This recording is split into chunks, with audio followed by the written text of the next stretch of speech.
पहले इस कॉलेज का कैंपस टूर देख लेते हैं, उसके बाद इस कॉलेज का रिव्यू करते हैं पूरा डिटेलिंग में।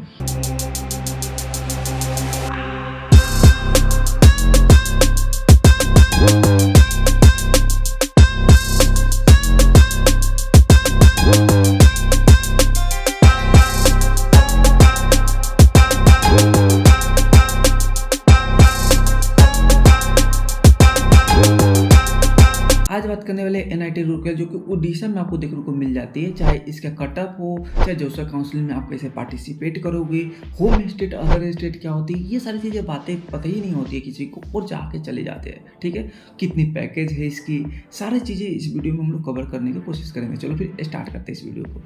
तो हम बात करते हैं कि एनआईटी जो है रूरकेला ओडिशा में पड़ती है आपको, ठीक है ना। ओवरव्यू किसी भी कॉलेज को जानना बहुत ज़्यादा जरूरी हो जाती है। जैसे कि एस्टेब्लिश की बात करते हैं, 1961 में एस्टेब्लिश हुई थी। ये जब बनी थी, तैयार हुई थी, कह सकते हो स्टार्ट हुई थी, ठीक है ना। इस बात को ध्यान रखना। ऑल्सो इसको जो जाना जाता है अलग नाम से, शॉर्ट फॉर्म में जो कहा जाता है NITRKL जाना जाता है, ठीक है ना। लोकेशन की बात करते हैं आपको ओडिशा में पड़ जाती है। ये टोटल कैंपस एरिया की बात करते तो बहुत बड़ा 647 के एकड़ में आपको देखने को मिल जाती है। यानी 650 एकड़ की आपको कह सकते हो कि इतना बड़ा ह्यूज ऑफ कैंपस देखने को मिल जाती है, ठीक है ना। यहाँ पर आप बात करें कि आप कैसे पहुँच सकते हो कनेक्टिविटी, ठीक है ना। यहाँ पर देखो एक 161 किलोमीटर जो है एयरपोर्ट आपको देखने को मिल जाती है, जो कि रांची में जाकर सीधे पड़ जाती है आपको, ठीक है ना। वहाँ पर अगर बात करें कि एक और इंटरनेशनल जो एयरपोर्ट है 366 किलोमीटर जाना पड़ेगा, उससे अच्छा है मैं घर पर पहुँच जाऊँगा, ठीक है ना। इतना बड़ा रोड है, इससे अच्छा है कि मैं ट्रेन से जाऊँ, ठीक है ना। ट्रेन से सफ़र करो। यहाँ पर तो जंक्शन आप देख सकते हो 7 किलोमीटर आपको देखने को मिल जाती है, ठीक है ना। यहाँ पर सबसे मेन आती है कि यहाँ पर रैंकिंग की। देखो रैंकिंग तो वैसे मैटर नहीं करता, फिर भैया क्यों लिख दिया। देखो ऐसे देखने के लिए एक अच्छी लगती है कि मेरी रैंकिंग जो कॉलेज की है वो इतनी है, ठीक है। आउट ऑफ इंडिया जब जाते हो उस समय भी अच्छी लगती है कि आपको एक रैंकिंग मिली हुई है कॉलेज को, ठीक है ना। NRF रैंकिंग बहुत ज़्यादा इंपॉर्टेंट होती है, जो कि 37 आपको देखने को मिली हुई थी, ठीक है। 39 आपको 2022 में, 23 में ये थोड़ी अपडेट आते रहती है यार, लेट से आती है, बट सारे डाटा 1-2 नीचे ही होते हैं, ठीक है ना। और सारे जो है यहाँ पर दिया गया है कि जो है यूनिवर्सिटी रैंकिंग जो वर्ल्ड वाइड में कितने जा रही है, ठीक है ना। यहाँ पर मैंने देख दिया कि 601 पर ये वर्ल्ड वाइड पर 2024 में देखने को मिल गई थी, ठीक है।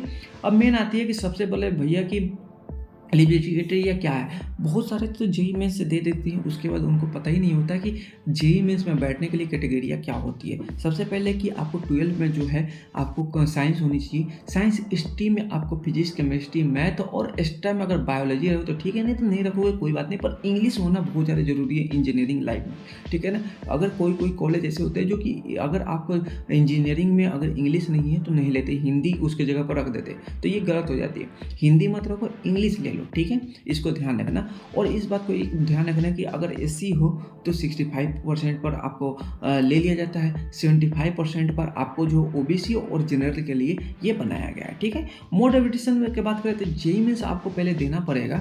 उसके बाद आपको क्या होगा, जेईई मेंस देने के बाद आप जोसा काउंसलिंग एक फॉर्म आती है, जब भी आप रिजल्ट आ जाएगी जो जेईई मेंस का, उसके बाद जोसा काउंसलिंग में आपको बैठना पड़ेगा।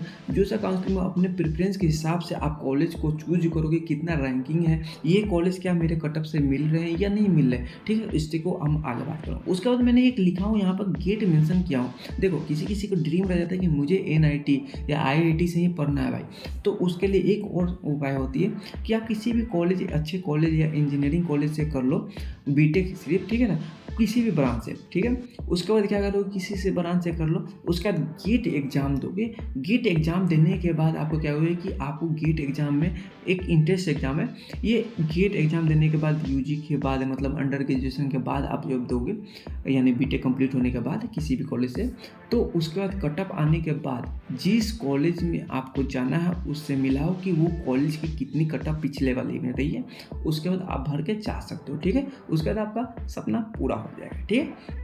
हम लोग बात करेंगे इस वीडियो में सीधी बीटेक के कोर्स के बारे में। बहुत सारे वैसे कोर्स इसमें देखने को मिल जाती है, बट हम लोग मेनली जो बात करेंगे वो बीटेक के बारे में।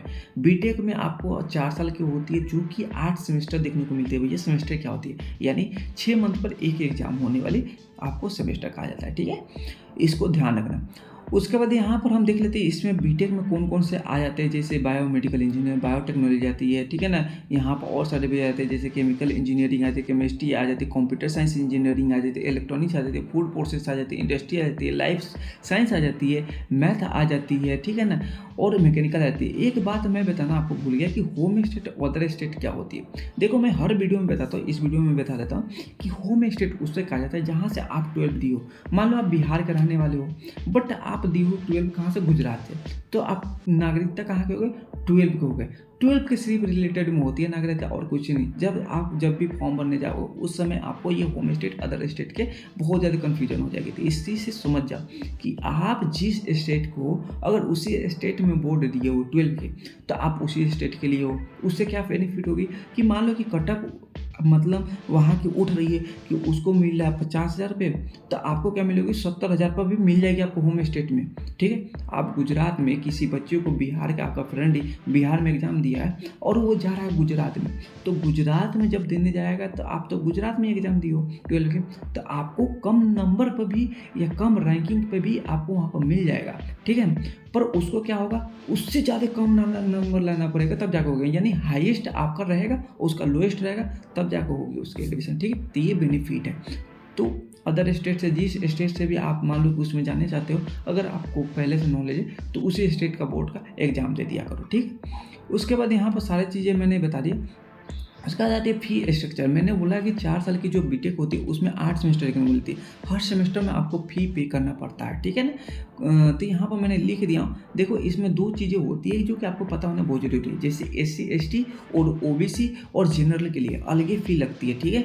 मान लो कि आपके पापा के जो है 1 लाख से 20 से 5 लाख के बीच में है, तो आपको जो है ये फ़ी करना पड़ेगा, ठीक है। अगर 5 लाख से ऊपर है इनकम, तो ये वाला फ़ी पे करना पड़ेगा। अब किसी को पता ही नहीं रहता कि क्या चीज़ है स्कॉलरशिप, क्या चीज़ नहीं है, तो ये सब किसी को पे करना पड़ता है, ठीक है। इस बात को ध्यान रखना। तो आपको अगर पता है तो ये पे करना पड़ेगा। आप क्या करो कि एक डॉक्यूमेंट बनवा लो, जो भी है उसको बनवा कर उसमें सबमिट करोगे तो आपको फ़ी माफ़ हो जाती है थोड़ी सी, ठीक है। उसके बाद मैंने लिख दिया किस किस के फ़ी यहाँ पर जुड़ती है। जैसे कि अदर फ़ी आपको पर सेमेस्टर इतना देखने को, हॉस्टल फ़ी इतना, सीट रेंटल पर सेमेस्टर देखने को मिलती है, ट्यूशन फ़ी, यानी ट्यूशन फ़ी होती है सेमेस्टर के मतलब 6 मंथ पर एक एग्जाम होने वाली, उसके बाद आपको पैसा लिए जाते हैं बीटेक एमटेक के इतना MSc के लिए, ठीक है। यहाँ पर वहाँ पर हॉस्टल भी लिख दिया हूँ कि आपको 1,80,000 रुपये 4 साल का आपको देखने को मिलेगा, यानी एक सेमेस्टर जो है 22,500 रुपये देने पड़ेंगे, ठीक है। तो ये डिपेंड करती है, वेरी करती है, अप एंड डाउन होते रहती है। ये इस बात को ध्यान रखना, थोड़ी सी ऊपर जाएगी, थोड़ी सी नीचे भी जा सकती है, हर केस में अलग अलग होती है। पर एग्जैक्ट अगर बात करें तो एक ओवर भी आप ये फी लेके चलोगे कितने, 6 लाख आपको 6.5 लाख रुपये के लगभग में पूरे 4 साल में फी लगेंगे, ठीक है। इस बात को ध्यान रखना। स्कॉलरशिप आपने बता दिया कि यार ये सारी चीज़ें स्कॉलरशिप तो होती ही हैं अपने खुद में SC ST के लिए, बट कुछ ऐसे कंपनियां हो सकते हैं, यह कह सकते हो कि ऐसे जो है NGO है वो प्रोवाइड करते हैं। जैसे TCS स्कॉलरशिप होती है CS स्टूडेंट के लिए, NTS होती है, नेशनल टैलेंटेड स्कॉलरशिप होती है, ठीक है ना। उसका इंडियन ऑयल भी जो है स्कॉलरशिप प्रोवाइड करवाता है। तो ये सारी चीज़ें वहाँ पर आपको देखने को मिल जाती है। फिर मेरिट लिस्ट से गवर्नमेंट उड़ीसा से जो टॉपर होते हैं उनके लिए भी होते हैं, ठीक है। अब सबसे मेन आती है कि कटअप के, सबसे कटअप ही होती है जो कि सबसे मेन होती है, ठीक है ना। आपको पता ही नहीं हो कि ये कटअप ये कॉलेज की कितनी है, तो आप जब भी जोसा काउंसलिंग में भरने जाओगे उस समय आपको कन्फ्यूजन हो जाएगी कि कौन सा कॉलेज ऊपर रखे कि फर्स्ट राउंड में ही मिल जाए। देखो वैसे जोसा काउंसलिंग में मैं बार जोसा काउंसलिंग कर रहा हूँ, यानी JEE मेंस के बाद आपको जो है फॉर्म भरनी पड़ती है, उसमें कॉलेज को रखना पड़ता है काउंसलिंग के समय, ठीक है।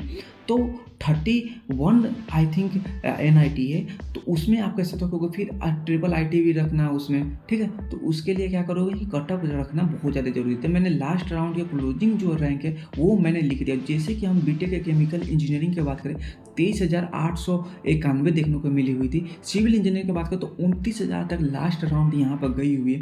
यहाँ पर कंप्यूटर साइंस की बात करते 3,365 यहाँ पर देखने को मिली हुई थी लास्ट राउंड बोल रहा हूँ। मैकेनिकल की बात करें तो 20,000 तक लास्ट राउंड 24 में देखा गया है, ठीक है। तो डाटा थोड़ा सा इधर उधर हो सकती है, ठीक है, इस पर कंफ्यूजन मत रहना, ठीक है। बट इसके अगर आपको कटअप मिल रहा है, ठीक है, ऑल ओवर इंडिया आपका कटअप इतना आया हुआ है, तो आप आंख मूंद के इसमें ले सकते हो, ठीक है।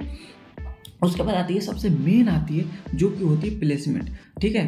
प्लेसमेंट में अगर देखा जाए तो हाईएस्ट जो गई थी 83 लाख रुपए पर एनम की गई थी, यानी पर साल की अगर बात करें उसमें सीटीसी ये सारी चीज़ भी हटा देना। ये नहीं कि 83 लाख रुपए आ जाते हैं हाथ में, नहीं, उसके थोड़ा सा काट देना सीटीसी, मतलब पर एनम की कितनी आ रही है, ठीक है ना। इसमें बहुत सारे जो होती है पर्क होती है, ठीक है ना, पर्क होती है, ठीक है। एवरेज सीटीसी अगर बात करें तो 13 लाख रुपए गई थी पर एनम की, पर साल की बात कराओ। मिनिमम की बात करें तो आपको जो है 1 लाख रुपए भी देखने को यहाँ पर मिली हुई थी, ठीक। अब सबसे मिनिमम एक देख लेते हैं कि कितना ब्रांच वाइज जो होती है कि कितना कितना बच्चों को गया है। जैसे कि हम बात करें कि सिविल इंजीनियरिंग की तो 9 लाख रुपए गई थी, ठीक है ना।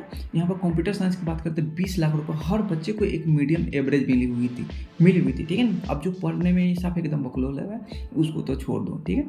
उसके बाद यहाँ पर अगर बात करें कि 5 साल के आपका बीटेक अब बी आर्किटेक्चर है, ठीक है ना, तो 4 लाख रुपए अपने मिल गई थी, ठीक है ना। यहाँ पर केमिस्ट्री अगर लाइफ साइंस की क्या स्कोप है भैया यहाँ पर, तो देखो यार 5 लाख 12 लाख फिजिक्स के देखने को मिल जाती है। यहाँ पर ओवरऑल बात करें एमएससी के तो 8 लाख रुपए देखने को मिल जाएगी, ठीक है।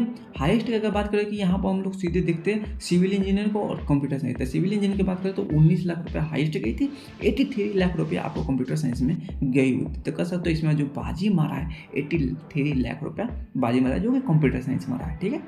टॉप यहाँ पर कौन कौन से ऐसे कंपनी आती है जो कि आपको ले जाती है, जैसे कि Ford, Myntra, Oracle, Google, Tata, Shah, ठीक है ना, एप्पल, आदित्य बिरला ग्रुप और सारी कंपनियां यहाँ पर विजिट करती है। ये नहीं कि मैंने जितना लिखा हूँ ये आपको एक थोड़ा सा ओवरव्यू दिया हूँ, ठीक है ना। तो आप बताओ क्या चीज़ समझ में नहीं आया। अगर कुछ समझ में डाउट रह गया है तो कमेंट में डाल देना, मैं आपको पूरा क्लियर कर दूंगा। चलो फिर मिलते हैं, बाय बाय, टेक।